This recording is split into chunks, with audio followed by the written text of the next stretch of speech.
Okay, first graders, welcome back to Frog and Toad are friends. Now, when we're in school, we always talk about different things that authors do in order to show what the book is about.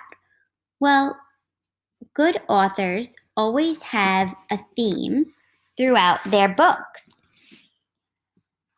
Can you think of a theme that you've noticed throughout Frog and Toad are friends? It gives you a clue in the title, Friends. This book is all about friendship. So the author is trying to convey a message about friendships and how characters, their feelings can change from the beginning to the end of a story. Well, let's read on. A lost button. Frog, Toad and Frog went for a long walk. They walked across a large meadow. They walked into the woods. They walked along the river. At last they went back home to Toad's house. "Oh, drat," said Toad. "Not only do my feet hurt, but I have lost one of the buttons on my jacket." "Don't worry," said Frog. "We will go back to all the places where we walked. We will soon find your button." They walked back to the large meadow. They began to look for the button in the tall grass. "Here's your button," cried Frog. "That is not my button," said Toad. "That button is black. My button is white." Toad put the black button in his pocket. A sparrow flew down.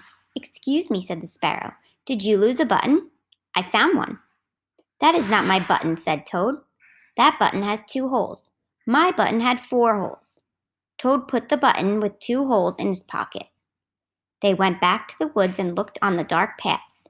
"Here's your button," said Frog. "That is not my button," cried Toad. "That button is too small. My button was big." Toad put the small button in his pocket. A raccoon came out from behind a tree. "I heard that you were looking for a button," he said.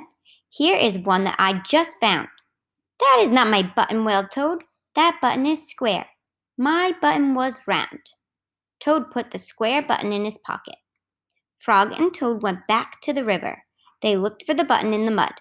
"Here is your button," said Frog. "That is not my button," shouted Toad. "That button is thin. My button was thick." Toad put the thin button in his pocket. He was very angry. He jumped up and down and screamed, "The whole world is covered with buttons, and not one of them is mine." Toad ran home and slammed the door. There, on the floor, he saw his white, 4-holed, big, round, thick button. "Oh," said Toad. "It was here all the time. What a lot of trouble I have made for Frog." Toad took all the buttons out of his pocket. He took his sewing box down from the shelf. Toad sewed the buttons all over his jacket. The next day, Toad gave his jacket to Frog. Frog thought that it was beautiful. He put it on and jumped for joy. None of the buttons fell off. Toad had sewed them on very well.